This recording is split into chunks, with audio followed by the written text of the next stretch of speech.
What does transformation healing meaning to you?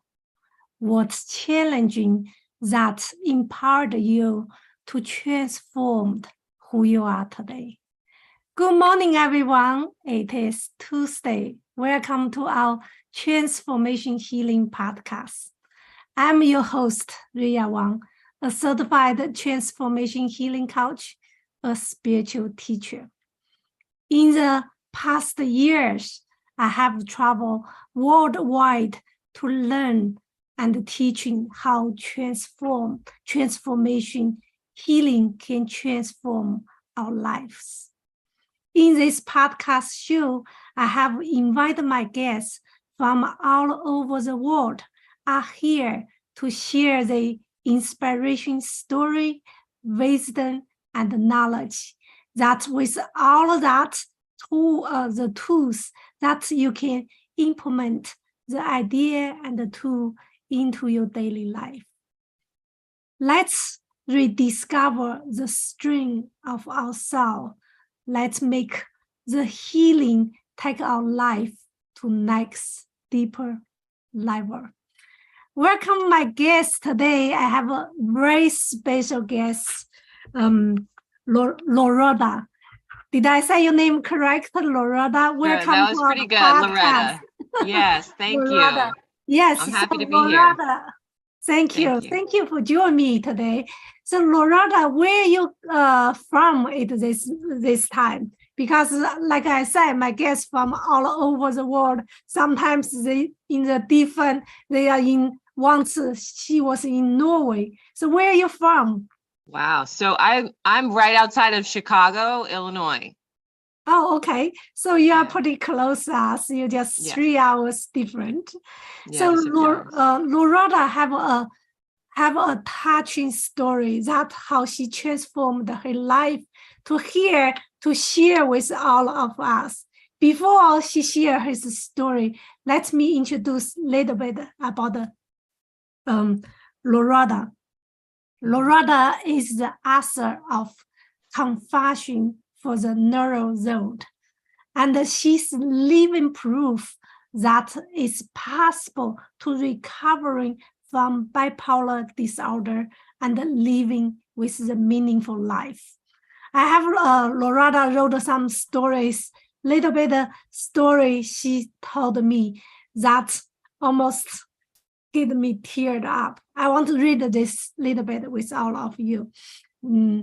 I have overcome the challenging of living with the bipolar disorder, which include multiple times in hospital, 2 divorce, and the last custody of my only daughter when she was just 2 years old.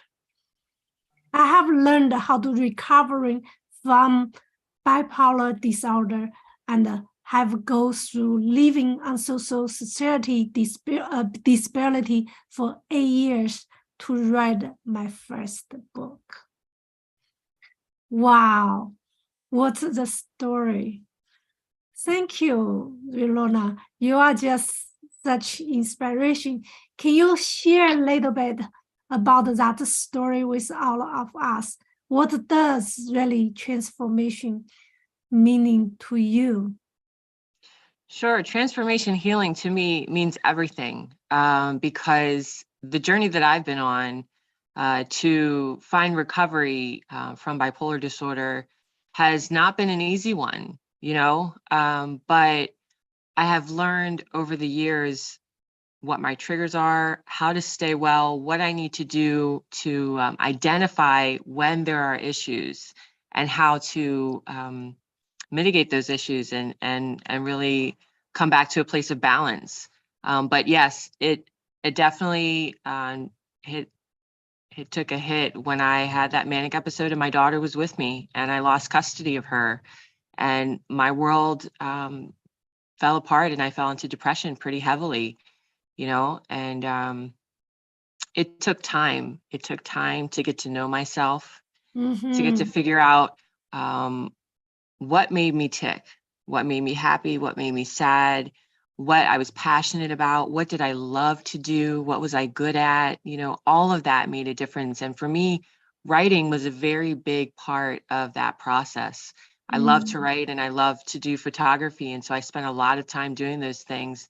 And it really began to help to heal me from this disorder. Wow, I can relate that of your stories like that. I didn't, how to say, I'm a single mom, to raising the daughter is really difficult sometimes, especially when you're struggling by yourself, your own emotions. You didn't know how to how to go through with when you're feeling the depression. You don't have energy to do anything. You don't want to do anything. How do you aware that? How do you come out from that? What is the number one things you can do? I know you said writing is really helped you, but for some people, I would like you give some people maybe the ideas too. So what is when people go through that this bipolar? Do you think everybody knows they are bipolar if before the doctor doesn't diagnose that? Diagnose them? No, I don't think everyone always knows that they have it. I mean, I went through a bit of trauma. I had a miscarriage, a traumatic miscarriage, and that trauma, what the doctor told me was that it was enough to trigger what was already in my genes, the mental illness that was already in my genes. The trauma brought it out to the surface. So even though I had, bits of moodiness growing up, it took the trauma of the miscarriage to really fully bring it to the surface.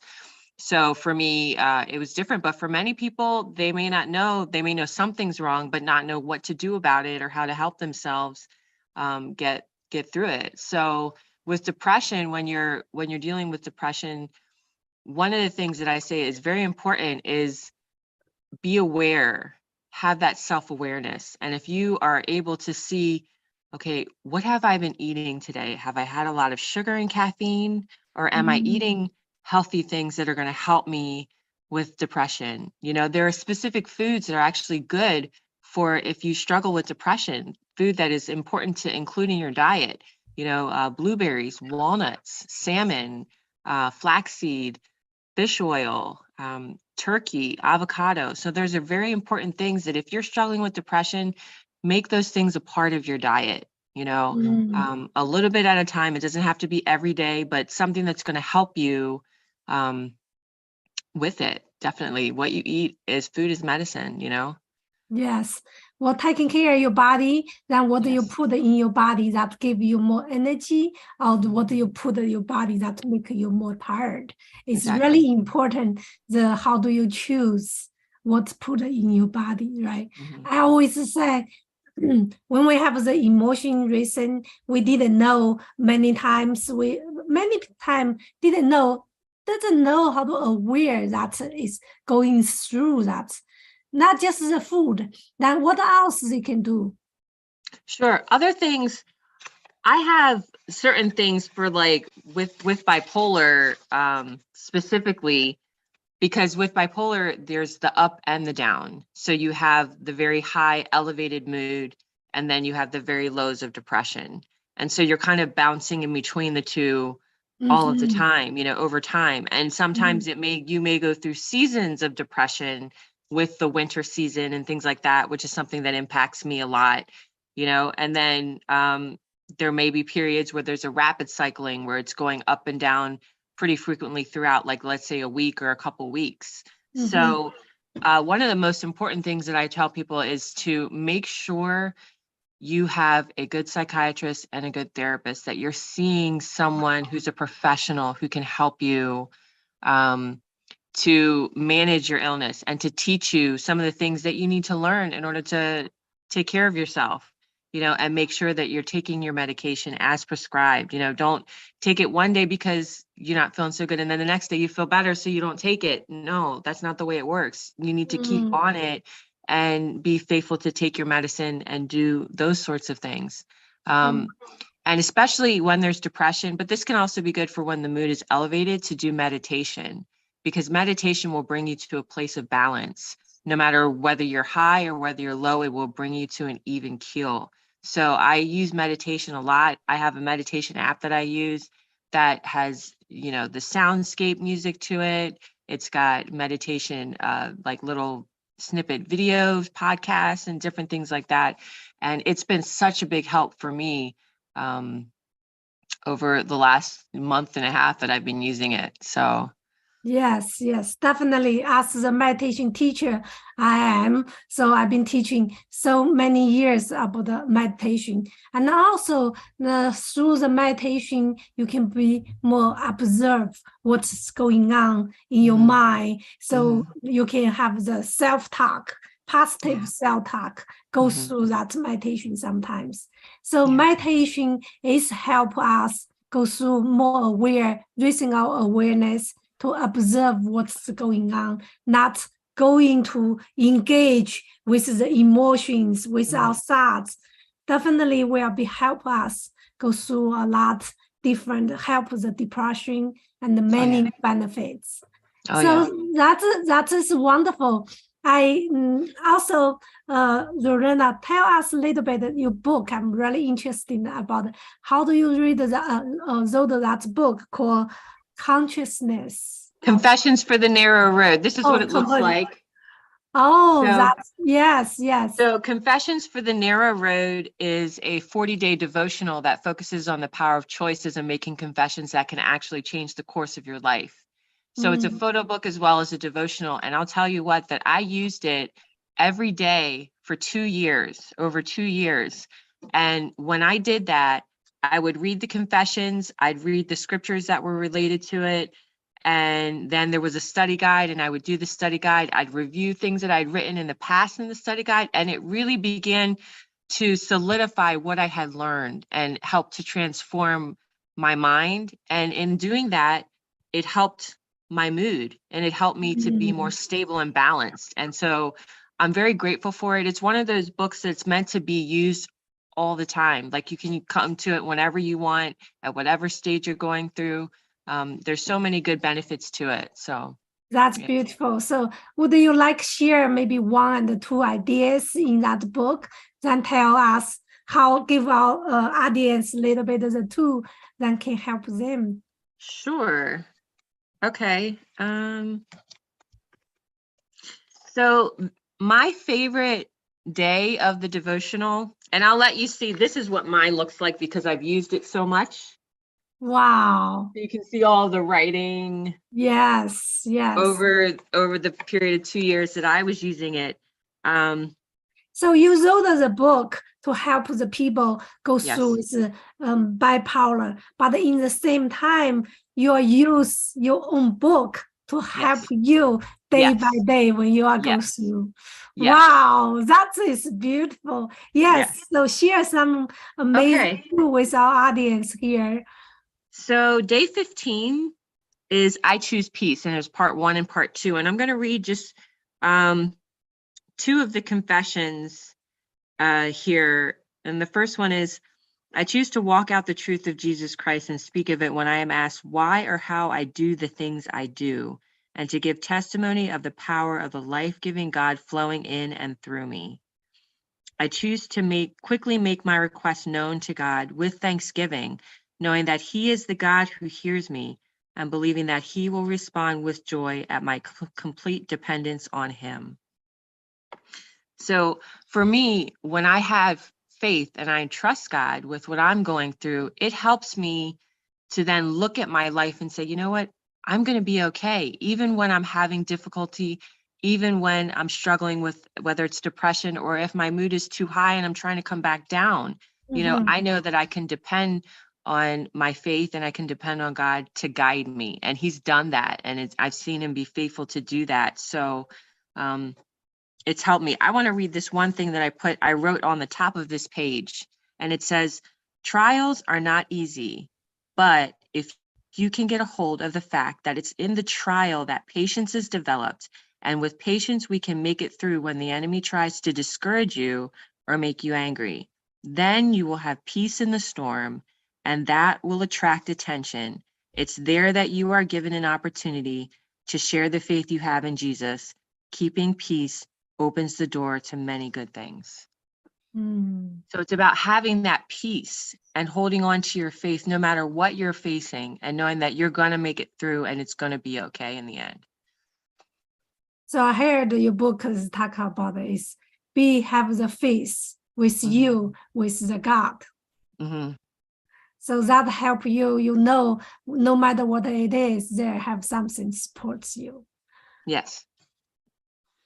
But goes through with that, I know people who believe the God. If someone they are not believe have the God, I don't know who will be not believe a God. But we say we don't want to make this more religious styles. If someone they never have this religion background, so what they do with their faith?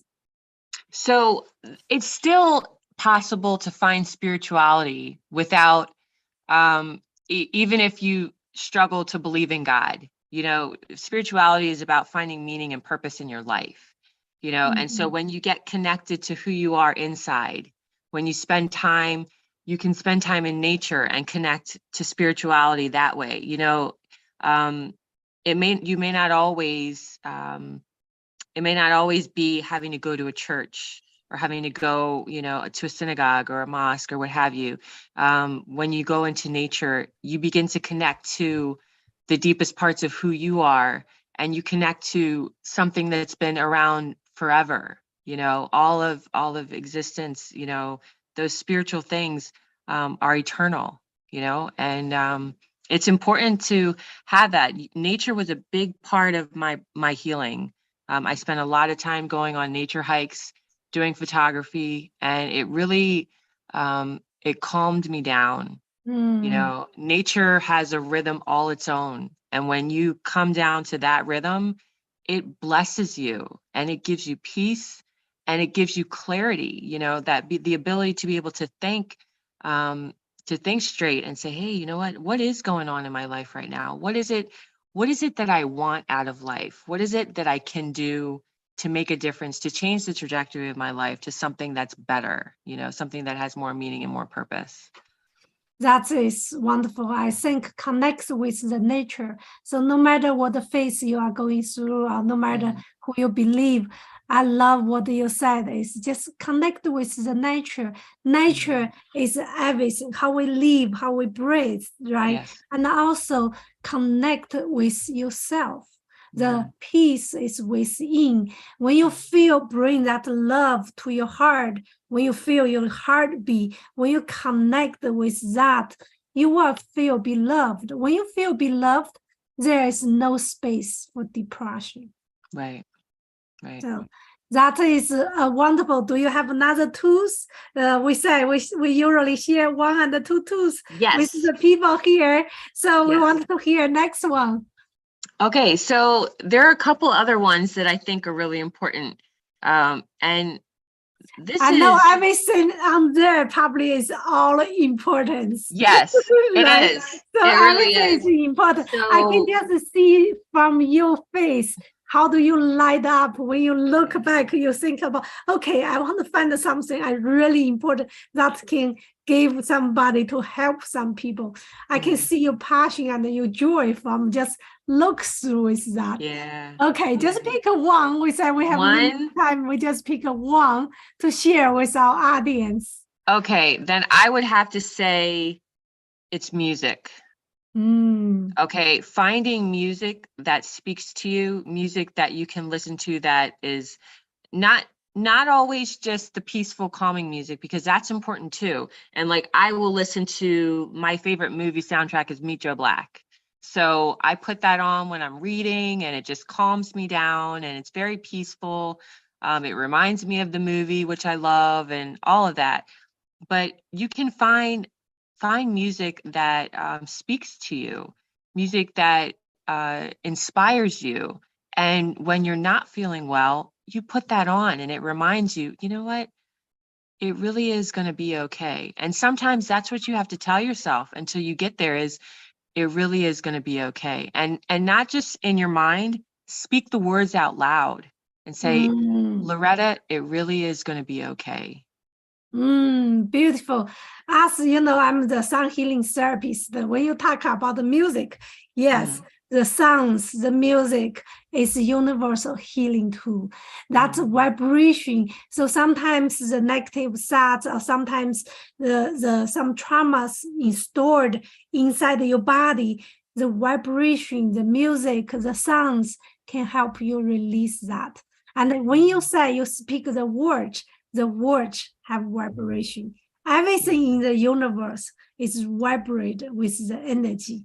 Just how we put that outside there or put that connect with our inside.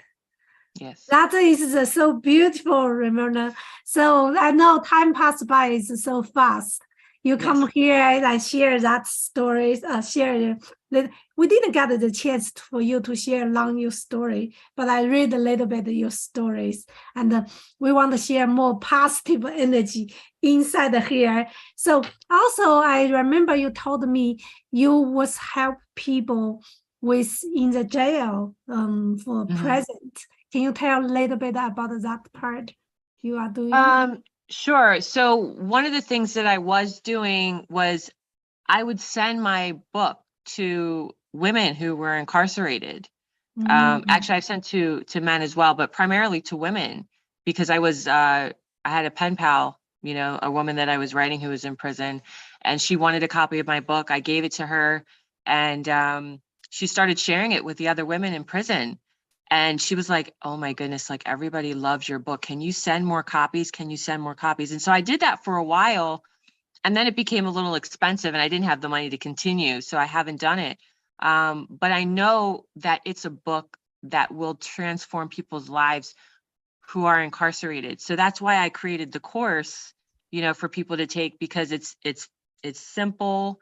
It's something you can do online, but it allows you to go through that process and really dig deep when you're at your bottom. You know what I mean? Because when you reach your bottom, when you're in prison, that's a bottom. Yes. You know, so when you have the time and you can do something like that, do the study guide and really answer the questions, it starts to get you thinking about what's going on inside, what has been happening with me, why am I doing the things that I do, how can I make different choices that are actually going to change the way my life is going. That's what it's about, and that's why I encourage people to either get the book or take the course. So that's beautiful. Yes, I think thank you. You have this very gift, the heart and compassion for helping people to do that. So if people who want to connect to you or get your book, so what is the best way they can connect to you, and how do they get the book? I think is you internet stuck. Yes, that sometimes happens, goes through with the interview, then the internet goes through. So, Ramona? Yes, you have a few seconds freezing. Now you lost the sounds. We cannot hear you. okay, can you hear me now? Yes, perfect. The important part was how do we connect to you? Then you just freeze it. Oh no.